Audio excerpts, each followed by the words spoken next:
মসজিদের উত্তর গেটে লক্ষ জনতার সমন্বয়ে অনুষ্ঠিতব্য যারা তোমার জানাজা অনুষ্ঠান বন্ধ করে দিয়েছিল, ওদের কপালে তুমি হিদায়েত নসিব করো।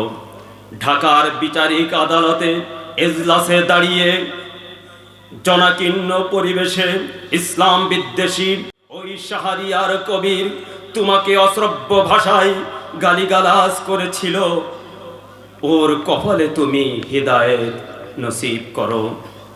সংসদ অধিবেশনে তোমার বিশ্লেষণ ধর্মীয় কালজয়ী ভাষণ শুনে জনৈক সংসদ সদস্য তোমাকে চোরের মার, বড় গলা বলে লাঞ্ছিত করেছিল, ওর কপালে তুমি হিদায়েত নসিব করো।